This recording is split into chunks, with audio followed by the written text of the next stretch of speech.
আসসালামু আলাইকুম প্রিয় দর্শক, গত কয়েকদিন ধরে যে আলোচনাটা হচ্ছিল যে অন্তর্বর্তীকালীন সরকার যে 133টা অধ্যাদেশ জারি করেছিল, মানে সেই সময় সংসদ ছিল না, অতএব আইন করা প্রয়োজন ছিল এবং তারা রাষ্ট্রপতির মাধ্যমে 133টা অধ্যাদেশ জারি করেছিল 1.5 বছরে। সেগুলোর ভবিষ্যৎ কি হবে এটা নিয়ে আলোচনা হচ্ছিল এবং সেই আলোচনায় আমরা বলেছি আগের 2 দিন, আজকেও বলছি আরেকটা ঘটনা নিয়ে বলছি।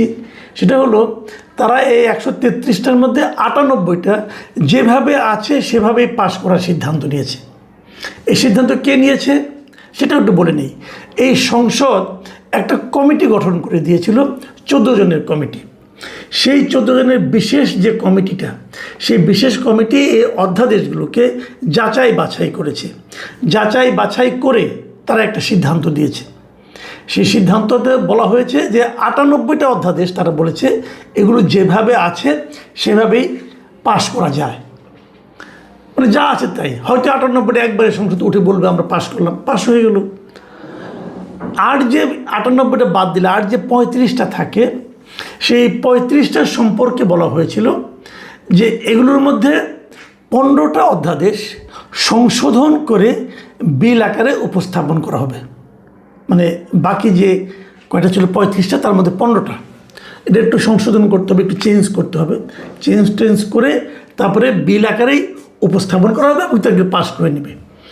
আর যে 20টা থাকলো, সেই 20টার মধ্যে 4টা অধ্যাদেশকে বাতিল করে দিয়েছিল যে এগুলি আর চলবে না, এগুলি বাদ, ওগুলো ওঠানোই হবে না। আর যে 16টা থাকলো, সেই 16টা এখন উত্থাপন নয়, এই মর্মে এক সিদ্ধান্ত নিয়েছে। এগুলো আমরা এখন উত্থাপন করব না, পরবর্তী কোনো সময়ে আমরা সেগুলি উত্থাপন করব অথবা করব না, সেই সিদ্ধান্ত নেব। তাহলে দাঁড়ালোটা কি, 98টা হুবহু পাস হলো। বাকি যে 15টা আছে সেগুলো আমরা একটু চেঞ্জ করব, অথবা যোগ করব অথবা বিয়োগ করব। এখন চেঞ্জটা কোত্থেকে আসবে? সেই চেঞ্জটা কিন্তু ওই বিষয়গুলো যে মন্ত্রণালয়ের অধীনে পড়ে, সেই মন্ত্রণালয় থেকে তারা একটা পরামর্শ নিয়েছে আমরা কি করতে পারি, সেভাবে আমরা উপস্থাপন করব। এই 15টার মধ্যে যেগুলো নাকি উপস্থাপন করা হবে এবং একটু চেঞ্জ করা হবে, সেই 15টার মধ্যে একটা হলো যে আওয়ামী লীগের রাজনৈতিক কর্মকাণ্ড যে নিষিদ্ধ করা হয়েছে, সেই বিষয়টা, সেই বিলটা। আচ্ছা, এখন এই বিষয়টা আলোচনা করার আগে আমরা বরং একটু পুরনোর দিকে যাই, পেছন দিকে যাই, যে আওয়ামী লীগের এই জিনিসটা কবে করা হলো, কোন দিন আওয়ামী লীগের এই নির্বাচনের আওয়ামী লীগের এই রাজনীতি করার যে অধিকারটা, সেই অধিকারটা স্থগিত করা হলো, সেটা কবে? এটা হলো 2025 সালের মে মাসে। আপনাদের মনে আছে 2025 সালের মে মাসে হঠাৎ করে এনসিপি, তার সঙ্গে জামাত, শিবির, ইসলামী আন্দোলন সবাই মিলে যমুনায়, যেখানে ডক্টর মোহাম্মদ ইউনূস থাকতেন, তার সামনে গিয়ে তারা হইচই চিল্লাপাল্লা শুরু করলো যে আওয়ামী লীগকে নিষিদ্ধ করতে হবে। শাহবাগেও তারা সমাবেশ করলো এবং যাতে ওরা এই ঠিকঠাক মতো প্রতিবাদটা করতে পারে, বিক্ষোভটা প্রদর্শন করতে পারে। মে মাস তো বুঝেনি, গরমের সময়, অতএব ওই সময় তাদের উপরে কিন্তু সিটি কর্পোরেশনের পক্ষ থেকে আপনার ওই যে ঠান্ডা পানি তাদের মাথার উপর ছিটিয়ে দেওয়া হয়েছিল, যাতে তারা বিক্ষোভটা ঠিকঠাক মতো করতে পারে। এবং বিক্ষোভ ঠিকঠাক মতো করা হয়েছে এবং হওয়ার পর 12 তারিখে মে মাসের তারা আওয়ামী লীগকে নিষিদ্ধ করেছে। সেখানে কি বলা হয়েছিল সেটা একটু আপনাদের জানা দরকার। সেই প্রজ্ঞাপনে তারা বলেছিল যে আওয়ামী লীগ এর সব অঙ্গ সংগঠন, সহযোগী সংগঠন ও ভ্রাতৃপ্রতিম সংগঠনের নেতাকর্মীদের বিরুদ্ধে আন্তর্জাতিক অপরাধ ট্রাইব্যুনালে বিচার কার্য সম্পন্ন না হওয়া পর্যন্ত তাদের যে কোনো ধরনের প্রকাশনা, গণমাধ্যম, অনলাইন ও সামাজিক যোগাযোগ মাধ্যমে যে কোনো ধরনের প্রচারণা, মিছিল, সভা সমাবেশ, সম্মেলন আয়োজন সহ যাবতীয় কর্মকাণ্ড নিষিদ্ধ ঘোষণা করা হলো। মানে আওয়ামী লীগ এগুলো কিছুই করতে পারবে না যতক্ষণ পর্যন্ত না আন্তর্জাতিক অপরাধ ট্রাইব্যুনালে তাদের বিচার কাজ সম্পন্ন না হয়। এখন এটা যদি হয় তাহলে কিন্তু একটু ঝামেলা হয়ে যাচ্ছে মানে এরকম তাদের বিচার কাজ কি শুরু হয়েছে? আন্তর্জাতিক অপরাধ ট্রাইব্যুনালে কি আওয়ামী লীগের বিরুদ্ধে কোনো বিচার কাজ শুরু হয়েছে? আওয়ামী লীগের বিরুদ্ধে কি কোনো মামলা হয়েছে? কে মামলা করেছে? কেউ জানে? কেউ জানে কিনা জানি না, তবে আমি জানি না। আমি এখনও কোথাও দেখিনি, কোনো পত্রপত্রিকায় দেখিনি যে আওয়ামী লীগের বিরুদ্ধে আন্তর্জাতিক অপরাধ ট্রাইব্যুনালে কোনো মামলা করা হয়েছে, এটা আমি দেখিনি। আচ্ছা, একটা কথা এখানে বরং বলা দরকার, এই যে আওয়ামী লীগকে নিষিদ্ধ করা হলো, মানে তাদের কার্যক্রম নিষিদ্ধ করা হলো, এটা যে অধ্যাদেশের মাধ্যমে করা হলো, সেই অধ্যাদেশটা আসলে হয়েছিল কি, আগে একটা আইন ছিল সরকারের, সেটা হলো সন্ত্রাস বিরোধী আইন। সেই আইনটাকে তারা একটু সংশোধন করেছে, এবং সংশোধন করে সেখানে কি বলা হয়েছে, আগে নতুন আগে বলা হয়েছিল যে সন্ত্রাসী কার্যক্রমে জড়িত ব্যক্তিকে নিষিদ্ধ করা যেত। এখন তার সঙ্গে যুক্ত করেছে যে ব্যক্তি বা সত্তার পরে ব্র্যাকেটের সংগঠন, এর যাবতীয় কার্যক্রম নিষিদ্ধ করা একটা বিধান এই সংশোধনীতে যুক্ত করা হয়েছিল। এই যে সত্তা বা সংগঠন, এই আইনে ফেলেই কিন্তু আওয়ামী লীগকে তার কার্যক্রমকে নিষিদ্ধ করা হয়েছে। এখন সত্তা বলতে কী বোঝায়, এটা একটু বুঝি আমরা। সত্তা বলতে বলা হচ্ছে এই সন্ত্রাস বিরোধী যে আইনটা আছে, এখানে সত্তা বলতে বলা হয়, এটা ব্যাখ্যা দেওয়া হয়েছে। সত্তা বলতে কোনো আইনি প্রতিষ্ঠান, সংবিধিবদ্ধ সংস্থা, বাণিজ্যিক বা অবাণিজ্যিক প্রতিষ্ঠান, গোষ্ঠী, অংশীদারি কারবারি, সমবায় সমিতি সহ এক বা একাধিক ব্যক্তির সমন্বয়ে গঠিত যে কোনো সংগঠনকে বোঝায়। এর সত্তা, তার মানে আওয়ামী লীগ পড়বে। আপনার যদি একটা কোম্পানি থাকে, সে কোম্পানিও পড়তে পারে।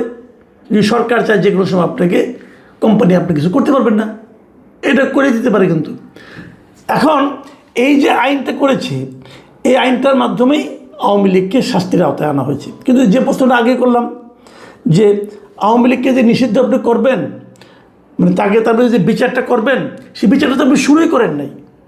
বলছেন বিচার সম্পন্ন না হওয়া পর্যন্ত নিষিদ্ধ থাকবে। এখন যদি বিচার শুরুই না হয়, তাহলে কি এই আইনটা প্রযোজ্য হবে? এই প্রশ্নটা কিন্তু আমার মনে জেগেছে।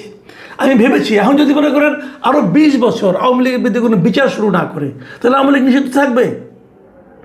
অথবা তারা যদি মনে করে বিচার শুরু হলে পরে এই বিচারে আওয়ামী লীগ নিষ্পাপ হতেও পারে, আওয়ামী লীগকে আদালত নিষিদ্ধ নাও করতে পারে, এই চিন্তা করে তারা যদি বিচারই শুরু না করে, তাহলে কি হবে? তাহলে আওয়ামী লীগ ভাগ্যে কী থাকবে?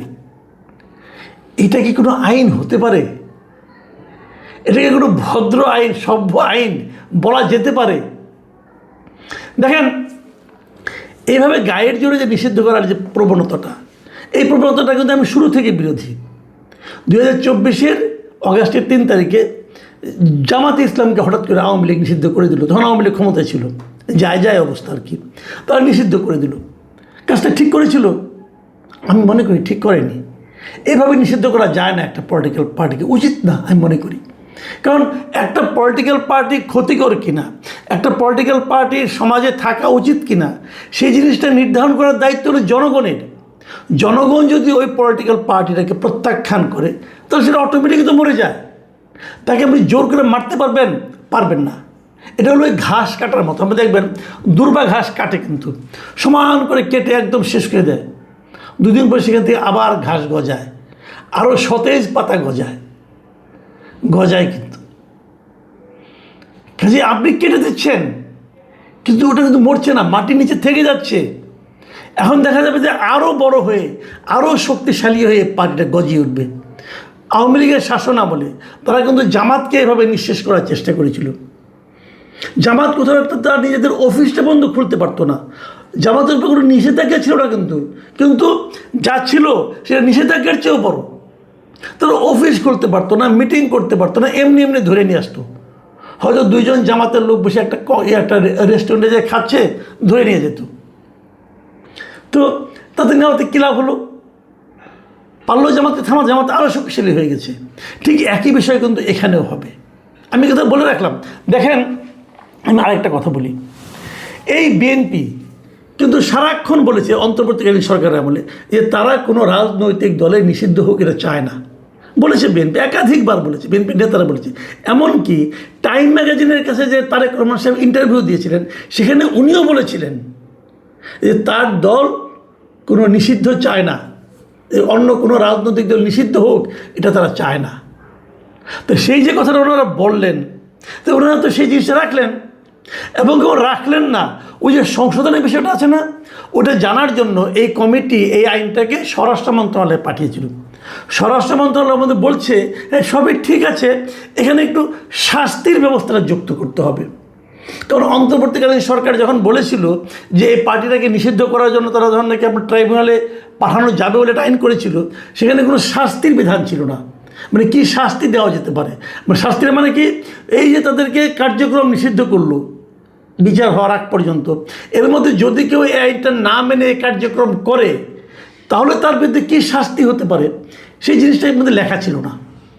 যে কারণে আমাদের এই বর্তমান সরকারের স্বরাষ্ট্র মন্ত্রণালয় বলছে ওখানে শাস্তির বিধানটাও দিয়ে দেওয়া উচিত। তার মানে কি, যে আগে তো দল নিষিদ্ধ ছিল, এখন দল নিষিদ্ধ পরে কেউ যদি বলে যে আওয়ামী লীগ জিন্দাবাদ, তাহলে তো 16 বছরের জেল হয়ে যাবে। তাহলে হলোটা কি? এটা কি গণতন্ত্র হলো? আপনি তো তত্ত্বাবধায়ক অন্তর্বর্তীকালীন সরকারের যে কর্মকাণ্ডকে আমরা সমালোচনা করেছিলাম, আপনারা বলেছিলেন আপনারা কোনো পলিটিক্যাল পার্টিকে নিষিদ্ধ করার পক্ষে না, আপনাদের নেতা বলেছিলেন কোনো, এবং আন্তর্জাতিক মিডিয়াকে বলেছিলেন যে ওনারা কোনো রাজনৈতিক দলকে নিষিদ্ধ করার পক্ষে না। ওই সময় অন্তর্বর্তীকালীন সরকার যে নিষিদ্ধ করেছিল, মানে কার্যক্রম স্থগিত করেছিল, তাহলে সেটা আপনাদের কথা অনুযায়ী কাজটা ঠিক ছিল না। তো সেই কাজটাই আবার আপনারা করছেন, তারও চেয়ে প্রবলভাবে করছেন। তাহলে ভাই বলেন কি আর করেন কি? এই বিষয়গুলি তারেক রহমান জানেন যে ওনার কথাকে কিভাবে লঙ্ঘন করা হচ্ছে। কে লঙ্ঘন করছে? স্বরাষ্ট্র মন্ত্রণালয়। দায়িত্বে কে আছেন? সালাউদ্দিন আহমেদ সাহেব। উনি তো সংসদের সবচেয়ে পাওয়ারফুল লোক বলে মনে হচ্ছে আমার কাছে, ওনাকে সবচেয়ে পাওয়ারফুল লোক বলা হচ্ছে। ওনাকে বলছে উনি সব কিছু করছেন। তো উনি যে সব কিছুই করছেন, উনি কি ওনাদের দলের যিনি প্রাইম মিনিস্টার, ওনার দলের যিনি নেতা, তার ইজ্জতটা রক্ষা করতেছেন? এটা একবার একটু খেয়াল করে দেখেন ভাই। আপনার নেতা তো টাইম ম্যাগাজিনকে বলেছে যে ওনার কোনো দল নিষিদ্ধ করার পক্ষে না, তাহলে মুখে বলেন একটা, করেন একটা। পড়া যখন আওয়ামী লীগকে নিষিদ্ধ করা হয়, আমার মনে একটা সন্দেহ ছিল। আমি ভেবেছিলাম কি হয়তো বিএনপি নিষিদ্ধটা চায়নি, বিএনপি মুখে মুখে বলেছে চায় না নিষিদ্ধ, কিন্তু নিষিদ্ধ হয়ে যাওয়ার পরে আমি দেখলাম বিএনপি কোনো প্রতিবাদ করলো না। তো ওই সময় আমি একজনকে জিজ্ঞাসা করেছিলাম, উনি এবার অন্তর্বর্তীকালীন সরকারের একজন, মানে এই ধরনের জায়গা থাকা যে সমস্ত লোক থাকেন সেরকম একজন গুরুত্বপূর্ণ ব্যক্তি। তাকে আমি জিজ্ঞাসা করেছিলাম যে বিএনপি তো চায় না, তাহলে আপনারা নিষিদ্ধ করলেন কেন? উনি আমাকে বলেছিলেন বিএনপি চায় না, আপনাকে কে বললো? মানে বিএনপির কাছ থেকে সম্মতি পাওয়ার আগ পর্যন্ত সরকার এই অধ্যাদেশ করেই নেই, সম্মতি পেয়েছে তারপরে করেছে। তার মানে বিএনপির মনে একটা আর প্রকাশ আরেকটা। এটা কিন্তু শোভন কাজ না, এটা ভালো কাজ না।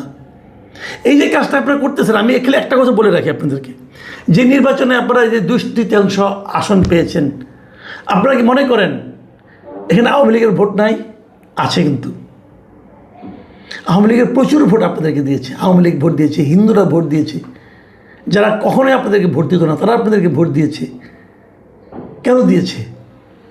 তাদের দলকে নিষিদ্ধ করে দেবে সেই জন্য দিয়েছে? আমার কিন্তু সন্দেহ আছে। আগামীতে কয়েকদিনের মধ্যে কয়েকটা উপনির্বাচন হবে, আমার ধারণা সেখানে অনেক কিছু টের পাওয়া যাবে। প্রিয় দর্শক, এখন এই পর্যন্তই। আল্লাহ হাফেজ।